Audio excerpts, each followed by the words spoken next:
La bienvenue. Je vous dis également à mon tour félicitations pour avoir obtenu le bac et bienvenue en première année MI. L'exposé qu'on va faire, il ne va pas durer trop longtemps. L'objectif, c'est juste de vous montrer comment se déroulent les études à l'université, si vous n'avez pas du tout d'idée, et de clarifier certains points. Donc, on va commencer par la base. LMD, ça veut dire quoi? Donc, vous avez le L qui veut dire licence. La licence donc s'obtient au bout de 6 semestres d'enseignement. Donc, vous avez lors de chaque année 2 semestres d'enseignement. Ça veut dire que vous aurez une licence au bout de 3 ans normalement. Le master qui s'organise en 4 semestres, donc 2 ans d'enseignement, qui va correspondre à un bac plus 5. Et on fait le doctorat qui correspond à un bac plus 8, donc que certains d'entre vous peut-être pourront faire. Alors, l'organisation des enseignements, vous allez remarquer que vous aurez des matières. Une matière, par exemple, ça va être soit l'analyse ou l'algèbre. Une matière va être dispensée sous forme de cours, de TD et éventuellement de TP. Donc, vous aurez soit un cours et un TD, soit un cours et un TP, ou bien les trois ensemble. Donc, un cours, un TD et un TP. Donc, c'est ce qu'on va appeler une matière. Ça va être un petit peu l'unité de base pour parler de la formation. Ensuite, plusieurs matières vont être regroupées au sein de ce qu'on appelle une unité d'enseignement. Donc, en général, les unités, les matières vont être regroupées par soit leur thématique ou bien leur spécialité, donc ça dépend. Mais plusieurs matières vont être regroupées au sein d'une unité. Vous allez voir plus tard que ça intervient dans le système d'évaluation. Donc, on a plusieurs types d'unités d'enseignement. Donc, on a dit les matières sont regroupées au sein d'unités. En général, 2-3 matières forment une unité d'enseignement. Les unités d'enseignement, il y a plusieurs types. Donc, vous avez les unités d'enseignement fondamentales. Ça va être, elles vont regrouper essentiellement les matières de base. Ça veut dire les matières qui vont vous servir plus tard en deuxième année licence. Ça va être les matières nécessaires pour votre spécialité. Ensuite, vous avez les unités, donc on dit de méthodologie. Les méthodologies, ça va être les outils dont vous avez besoin. Par exemple, l'outil informatique, sa maîtrise, ça n'est pas une matière vraiment de spécialité, ça n'est pas qu'on fait des mathématiques ou de l'informatique, c'est un outil dont tout le monde a besoin. Donc ça, on va appeler ça des unités de méthodologie. Ensuite, vous avez les unités de découverte, ça va être des unités un petit peu avec des matières autres que fondamentales. Et ensuite, vous avez ce qu'on appelle des unités transversales. Les unités transversales, elles vont vous permettre d'avoir un aperçu sur d'autres domaines. Ça veut dire que vous n'allez pas uniquement faire que des mathématiques et de l'informatique en première année. Donc, vous allez découvrir un petit peu, avoir une idée sur d'autres domaines. C'est ce qu'on appellera donc les unités d'enseignement transversales. On va jeter un coup d'œil sur le programme du semestre 1. Donc ici,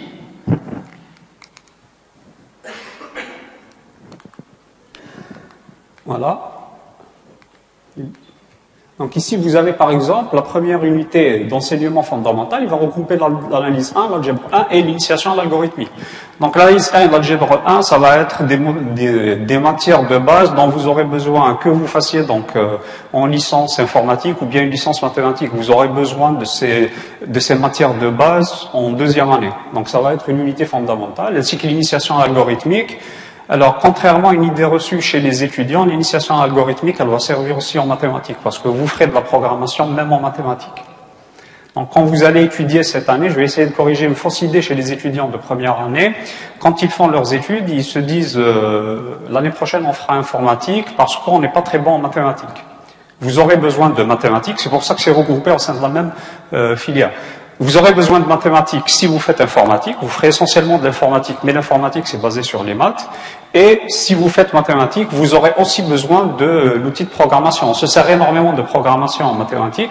Et les étudiants, souvent, en première année, ils ont souvent cette fausse idée de se dire on fera deuxième année informatique, donc pas besoin de faire les maths. Ou bien, l'inverse, on fera deuxième année maths, donc pas besoin de faire l'informatique.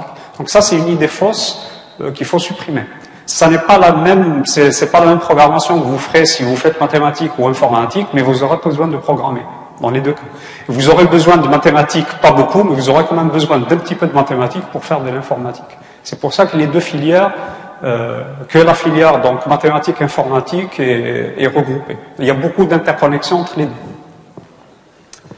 Alors, vous avez un exemple d'une unité de méthodologie, donc vous aurez les terminologies en S1, donc à partir de la semaine prochaine. et vous aurez un TP bureautique. Pour l'unité découverte, donc il y aura la physique, donc, et il y aura aussi l'électronique. L'unité transversale, ça va être l'anglais. Donc ça va être ce que vous allez faire durant le premier semestre. Ça, c'est ce que vous allez faire en S2. Donc au prochain semestre, ça va être votre programme. Donc vous avez l'analyse 2, l'algèbre 2, l'introduction en probabilité. Vous allez remarquer que la première unité, par exemple, ça va être des matières de base. Donc en S2, ça va être essentiellement des mathématiques. Maintenant, vous allez commencer vos cours à partir de la semaine prochaine. On a dit que l'organisation de l'enseignement, ça va être sous forme de cours. Donc pour assister aux cours, vous allez être regroupés en sections. Pour faire vos TD et vos TP, vous allez être divisés. Chaque section va être divisée en un certain nombre de groupes. C'est-à-dire que vous allez faire le cours ensemble dans une même section.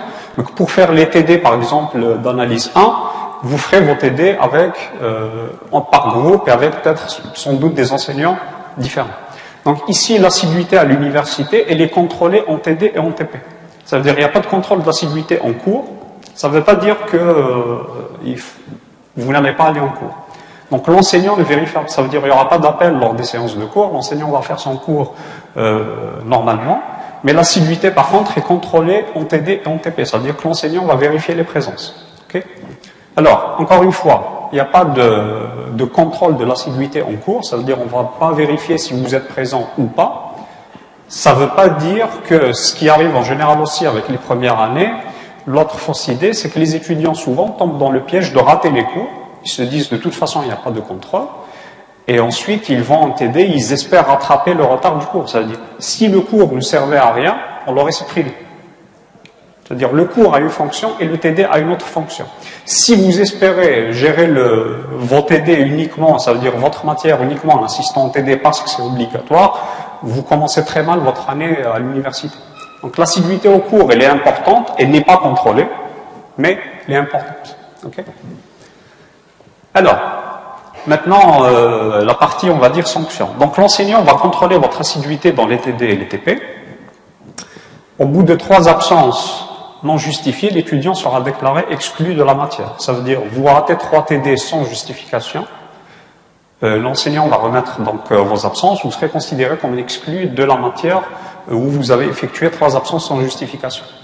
Si vous avez des absences justifiées, ça veut dire vous avez des maladies, vous avez des justifications valables, le nombre d'absences qui sont autorisées avant l'exclusion remonte à 5. Donc au bout de 5 absences, même si elles sont justifiées, l'étudiant sera considéré comme exclu parce qu'il aura raté pratiquement la moitié du semestre.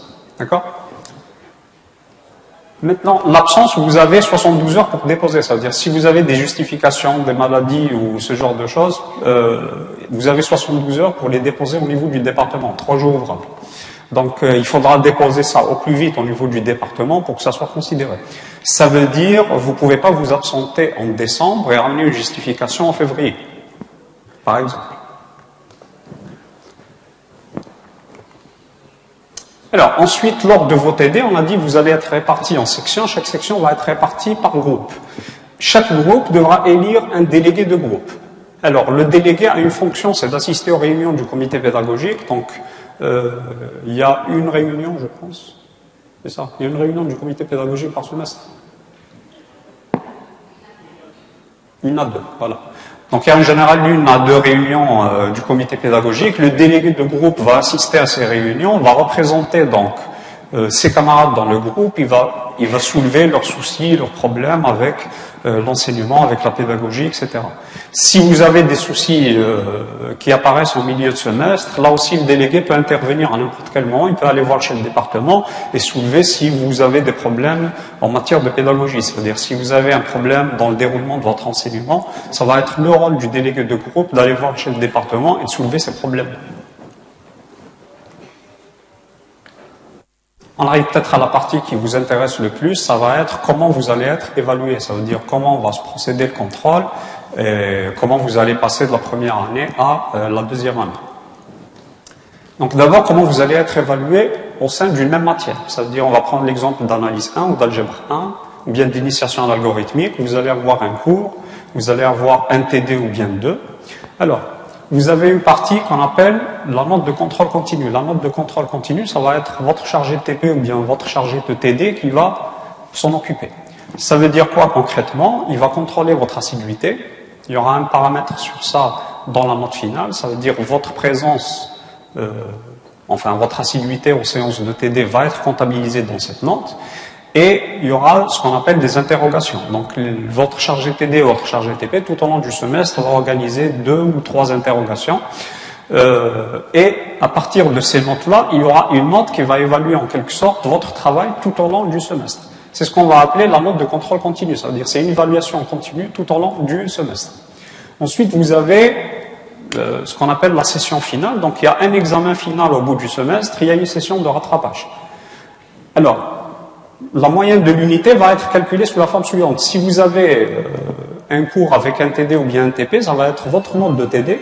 Donc ça va être la première formule. Donc ici, la moyenne de l'unité, si vous avez par exemple un TD, ça va être, alors, je vais donner cette formule, ensuite je vais l'expliquer autrement, parce que là il est compliqué, ça va être 1 sur 3 fois la note de TD, plus 2 sur 3 fois la note de l'examen. Si vous voulez faire simple, vous prenez la note de l'examen, vous la multipliez par 2, plus la note de contrôle continu, le tout divisé par 3. Ça revient à faire la même chose. Si vous avez, il y a certaines matières qui ont un cours, un TD et un TP. Ça veut dire que vous allez avoir un chargé de TD qui va vous remettre sa note, vous allez avoir un chargé de TP qui va remettre aussi une note. Dans ce cas, la moyenne va se calculer sous cette formule. Si vous voulez, vous prenez la note que va vous donner le chargé TD, plus la note que va vous donner le chargé TP, plus l'examen toujours fois 2, le tout va être divisé par 4. Et ça va être la moyenne de votre matière. Okay? On va parler du système qui pose un petit peu des soucis aux étudiants de première année, même des fois aux enseignants. Ça va être le système de crédit. Les crédits, ça va être l'unité pour calculer un petit peu ce que vous obtenez durant l'année.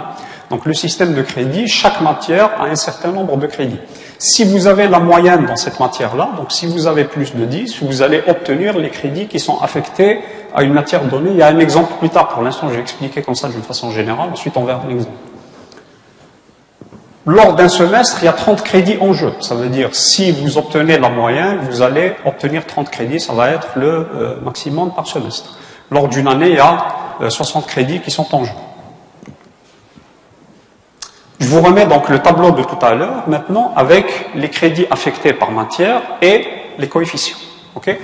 On va se concentrer, par exemple, sur la première unité fondamentale. Donc, analyse 1, algèbre 1, initiation algorithmique. Vous avez ici 6 crédits pour l'analyse 1, 5 pour l'algèbre 1 et 6 pour l'initiation à l'algorithmique. Vous avez à côté des coefficients, on verra à travers un exemple à quoi servent ces coefficients. Ça veut dire que si à la fin du semestre, vous avez par exemple la moyenne 10 ou plus en analyse 1, ça veut dire que vous avez obtenu 6 crédits. Si vous avez la moyenne, vous n'avez pas la moyenne en algèbre 1, vous n'aurez pas les crédits de l'algèbre 1, sauf dans un cas qu'on évoquera tout à l'heure. Okay? Donc l'idée c'est ça. Si vous obtenez la moyenne dans une matière, vous aurez gagné en quelque sorte le nombre de crédits qui sont affectés à cette matière. Le nombre de crédits va intervenir à la fin de l'année pour votre passage. C'est ce qui va déterminer un petit peu la façon dont vous allez passer en deuxième année licence ou pas. Alors ça c'est juste à titre d'information, c'est les crédits, les coefficients qui sont affectés pour toutes vos matières en S2.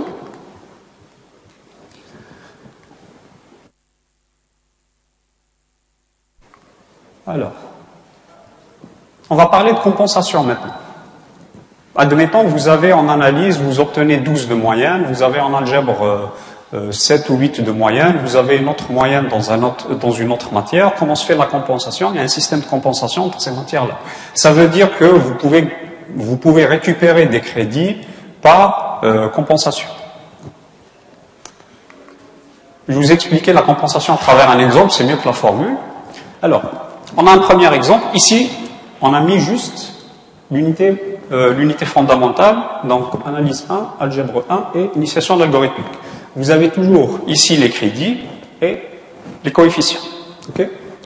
Alors, j'ai mis un exemple de note. Donc ici, admettons en analyse 1, votre moyenne, lorsque vous aurez fait l'examen x2 plus la note de TD, vous avez une moyenne générale de 11,25. Vous avez en algèbre 1 une moyenne de 8 et initiation à l'algorithmique, vous avez 9,75. La formule pour calculer la moyenne de l'unité, donc il y a une moyenne par unité, c'est de prendre Alors, c'est de prendre donc le coefficient, vous le multipliez par la moyenne que vous avez obtenue dans une matière donnée, vous faites la somme et vous divisez par la somme des coefficients.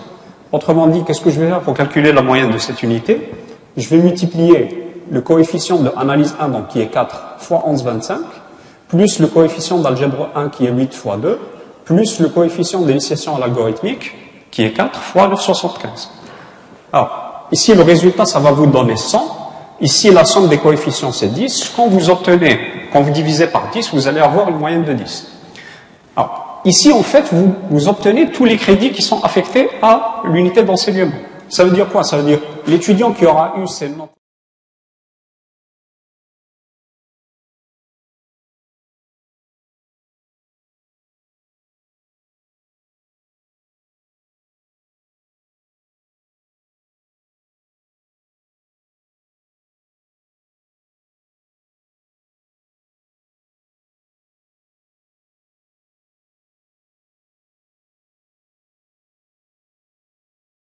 Vous ne pouvez pas, par exemple, avec l'analyse 1, compenser l'anglais.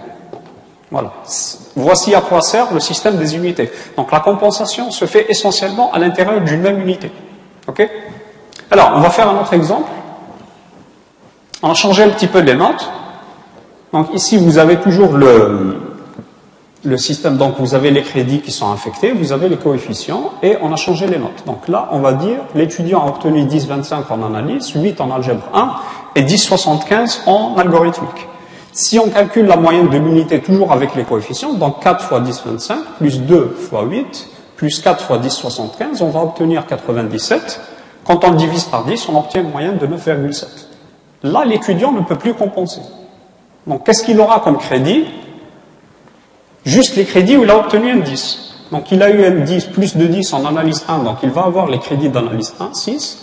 Il a eu 10,75 en moyenne d'algorithmique, donc il va obtenir les 6 crédits d'algorithmique. Donc, au final, l'étudiant qui est dans cette situation va obtenir 12 crédits, et l'étudiant de tout à l'heure va obtenir 17 crédits par compensation. Donc, voici comment fonctionne le système des crédits et le système de la compensation à l'intérieur d'une même unité d'enseignement. Comment vous allez passer de la première à la deuxième année maintenant? Alors, il y a deux formules. Donc la première formule, c'est la formule évidente. Donc l'admission à la deuxième année licence, si jamais vous obtenez 60 crédits.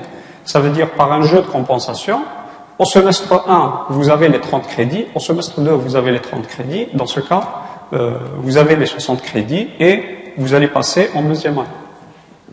La deuxième situation, vous pouvez passer en deuxième année, mais en ayant certaines matières de première année en dette. Ça veut dire que vous allez commencer, vous allez étudier en deuxième année, mais vous devrez toujours refaire certains examens liés à la première année. Alors, ce cas de figure se présente quand? Si vous avez au moins 30 crédits sur les 2 semestres, et que la répartition des crédits soit minimum 1 tiers au semestre 1 et 2 tiers au semestre 2. Alors, admettons, au semestre 1, vous avez 11 crédits, au semestre 2, vous avez 21 crédits. Ici, vous aurez 32 crédits. Vous avez 1 tiers au semestre 1, 2 tiers au semestre 2. Vous pouvez passer, mais vous aurez toujours des matières à refaire en dette. Ça veut dire que vous serez en deuxième année, vous allez étudier en deuxième année, vous devrez toujours refaire certains examens, des crédits que vous n'avez pas obtenus en première année. Alors, pour ce cas, tout à l'heure, je pense que le département pourra clarifier un petit peu plus. Oui. Oui, donc l'étudiant qui n'arrive pas à avoir la moyenne annuelle, soit 10,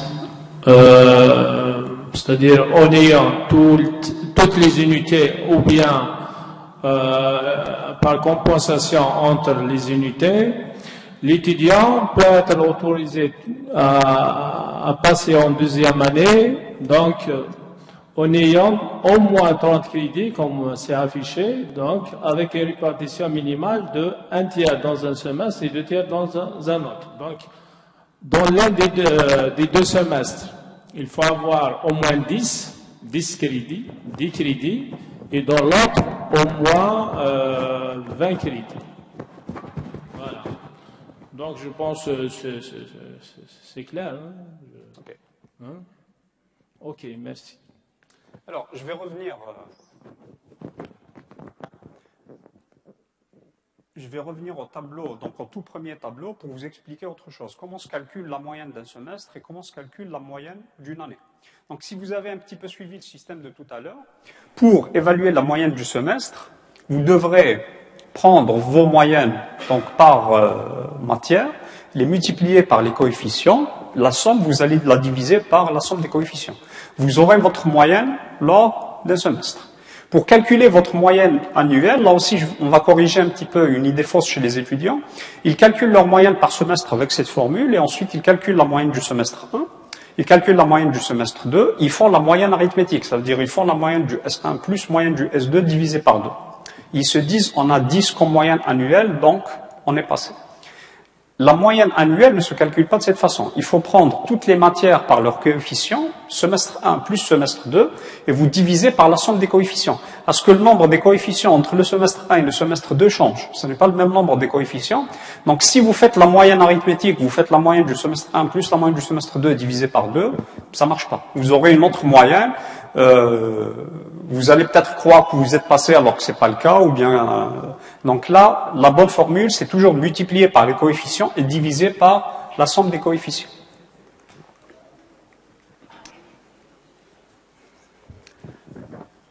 Alors, pour passer maintenant de la deuxième année à la troisième année, vous avez un autre cas de figure, parce qu'on doit vous expliquer ça aussi, il n'y aura peut-être pas de réunion l'année prochaine.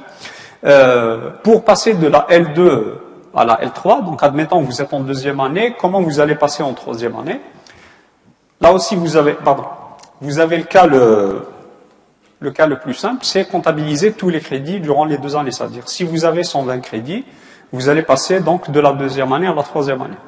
Vous avez l'autre cas de figure, si vous avez au moins 90 crédits, mais là, ça n'est plus le système de 1 tiers, 2 tiers. Donc, pour le passage de la deuxième à la troisième année, ça n'est plus 1 tiers, 2 tiers, mais ça doit être les unités fondamentales. Les unités fondamentales, ça va être les unités importantes pour votre spécialité. Ça veut dire, si vous faites informatique, il y aura des unités fondamentales, ça va être les matières qui sont importantes en informatique. Là, pour passer de la deuxième à la troisième année, il faudra avoir au moins 90 crédits. Si vous avez les 120, c'est bon. Mais si vous avez moins de 120 et plus de 90, il faudra avoir les unités fondamentales. Ça veut dire les matières qui sont essentielles à votre formation. Si vous faites mathématiques, ça va être la même chose. Il y aura des unités fondamentales qu'il faut acquérir. Ça veut dire, si vous n'avez pas ces matières-là de spécialité qui sont importantes, vous ne pouvez pas passer en troisième année. On peut accepter que vous rattrapiez le reste plus tard, mais pas les matières de spécialité, pas les matières fondamentales pour votre domaine. Maintenant, admettons qu'au bout de cette année, donc vous aurez tous acquis votre première année, on vous présente les choix que vous pouvez faire en deuxième année. Donc il y a 3 licences que vous pouvez choisir. Donc vous avez la licence analyse et probabilité, ça va être donc une licence de mathématiques. Vous avez la licence de statistique et traitement informatique des données. Et vous avez la licence en informatique. Donc vous aurez le choix entre ces 3 licences-là. Alors, avant de terminer, je vais juste vous montrer comment naviguer, parce qu'il y a beaucoup d'étudiants en première année qui posent la question où voir l'espace affichage. Ils n'arrivent pas à trouver l'espace affichage du département. Donc j'ai fait...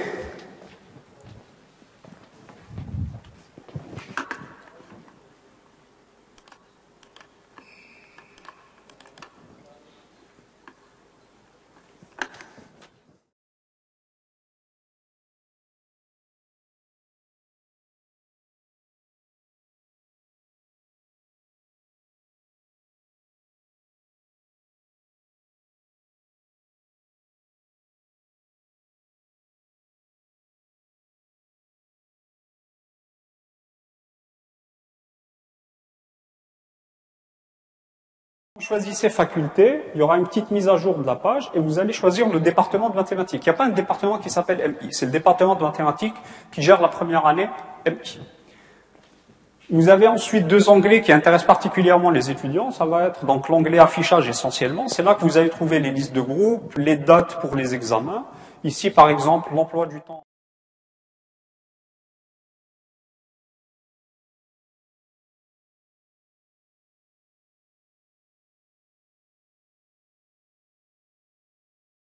Le cours à disposition des étudiants. Donc ici, c'est par année. Donc vous allez en première année MI. Pour l'instant, il y a un seul cours, donc c'est le cours de de la programmation en structure de données.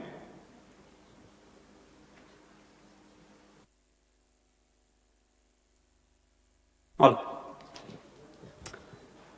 Donc je vous remercie. S'il y a des questions, donc on est là pour y répondre. Si certains membres veulent prendre la parole.